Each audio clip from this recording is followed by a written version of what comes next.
Press the bell icon on the YouTube app and never miss another update.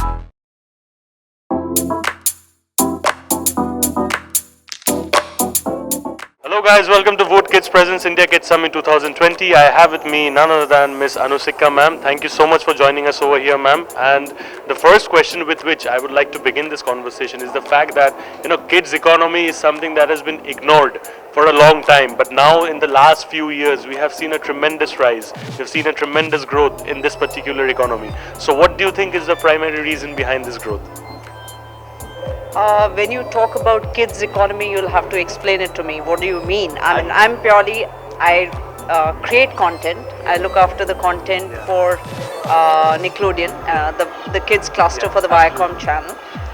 If you're talking in terms of how the kids has contributed to the, by kids economy, you mean how the kids are contributing to the TV industry viewership and hence the advertising industry. Yes, revenues have grown. It's a substantial growth we have seen over the years, and we just unfortunately this huge TG was primarily ignored for too many number of years, and suddenly both the content creators and the advertiser and everybody out there realize what a huge potential is sitting out there who was totally uncatered to.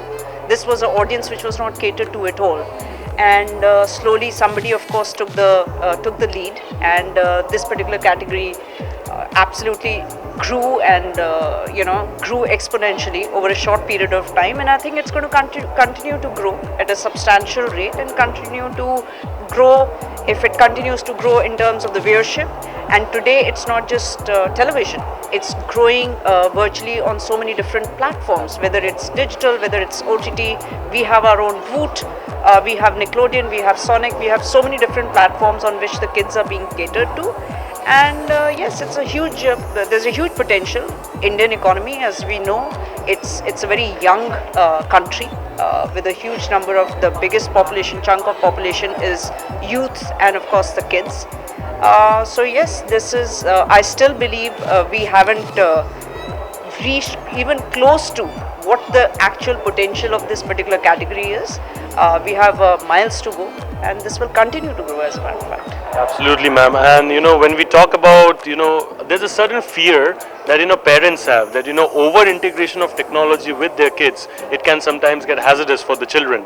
So what would be your message to those parents, and at the same time the content creators and marketers who are behind this, so that they can well maintain the balancing act? See, with any new technology, it will come with its own challenges. It never is without the challenges. The best way to go about doing is to maintain the balance.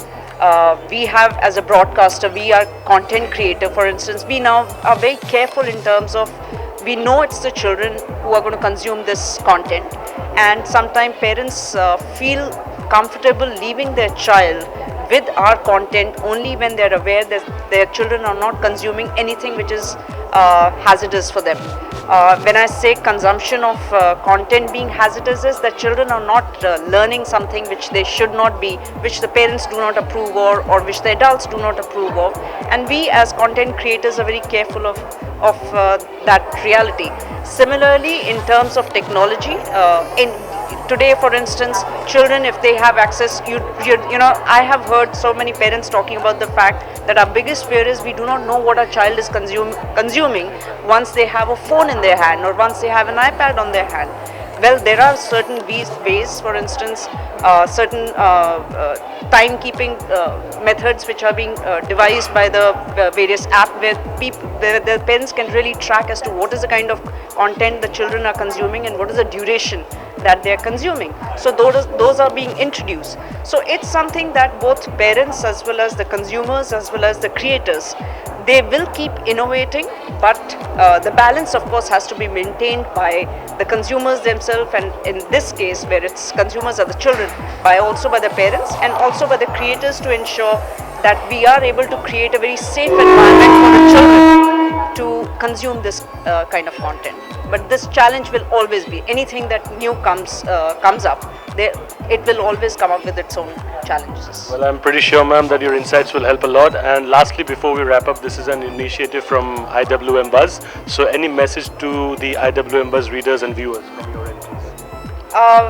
All the best. That's really nice. Thank you so much, ma'am, and looking forward to having you.